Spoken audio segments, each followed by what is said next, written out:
Hello everyone and welcome back to another video, and today we'll be looking at a British Informatics Olympiad question. We'll be looking at the question 1 taken from the 2021 paper. So let's have a look at the question. So the question basically reads that a pet is a single letter or a string of letters which can be split into its left and right string. And each of these strings which are split into should be at least one letter in length, and each of them has to be the reverse of a pet. Okay, so as you can see, they've basically recursively defined a pet, because a pet has to be something which can be split into things which have reverses which are pets. So, for example, BA is a pet since it splits into DNA, which are both single letters, and as the question defines that a single letter is a pet. And let's have a look at the final example as well. CEDAB splits into CED and AB, whose reverses are pets, and CED are after AB in the alphabet. So that's basically what the question states. Now let's basically have a quick look with the whiteboard of the explanation of how this algorithm is going to work. So pretty much, we've been told that for a certain substring to be a pet, it needs to be split into not two or more. It has to be split into two substrings, and each of them will be made up of its left and right components, right? So all the possible different substrings which CEDAB can be split into are like C and then EDAB, or CE and then DAB, CDAB, and I'm sure you got the point. So it's basically this.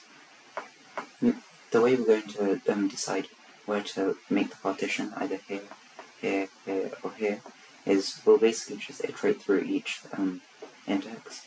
Since the size of the pads aren't very large, as the question states, it's less than 10, so this isn't that slow. And now let's have a look at the main recursive definition. So pretty much CEDAB can be split into CED and AB.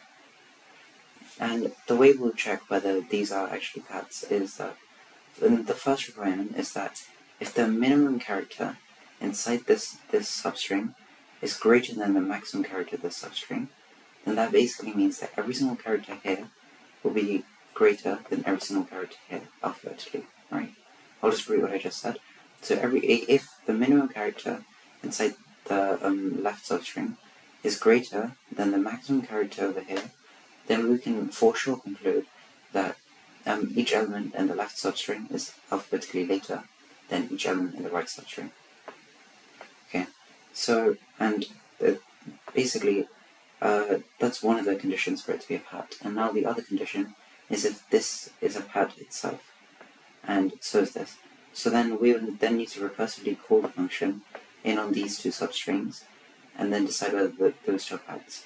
And then for CED, we'd again iterate through each index, check whether suitable partition should be made. So in this case it would be C and then ED, for example, and so on and so forth. But it would basically just get all the possible substrings of these which are pets. So this would be A and B, they're both pets. And then that would go back to here, saying that this particular substring is a pet, which would then return back into this function, saying that that's a pet as well. So let's have a quick look at the code. So the code basically states that I have this function here at the beginning of the code, which is pet. So the name's intuitive. It takes in a substring and then returns either a true or false value, depending on whether it's a pet or not. So this first line inside the function, if the length of the string is 1, then return true. This is because the question basically states that if it's a single letter, it has to be a pet, which is why we have this. Then, as I was explaining, we iterate through each possible index where we will make the partitions. Part A and Part B are the two different strings, which can be made into the partitions. And then this value is basically whether the minimum of part A is greater than the maximum part B, exactly how I was talking about earlier in the whiteboard.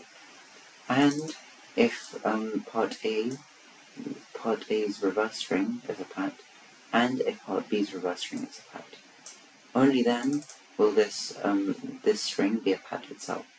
And if that's a pat, then you return true, otherwise you return false. Okay? And after that, we're basically just accepting the input of the two different strings as the question states, and we have an array of all the possible combinations which the question requires us to do. So if we go back to the question, it says that it needs to read a string, S1, S2, and then it needs to output yes or no, whether S1's a pat, S2's a pat, or the combination's a pat. And then finally we iterate through each string, and then print yes or no if that element is a pat or not. So yeah, that's basically it for this particular question. I hope you enjoyed it, and I hope you learned something new about and maybe the recursive definition of the code, or the way we approach this question, and hopefully you can use similar ideas in tackling similar questions in the future. If you enjoyed the video, please be sure to leave a like and subscribe, and I hope to see you in another video next time. Thank you for watching. Bye.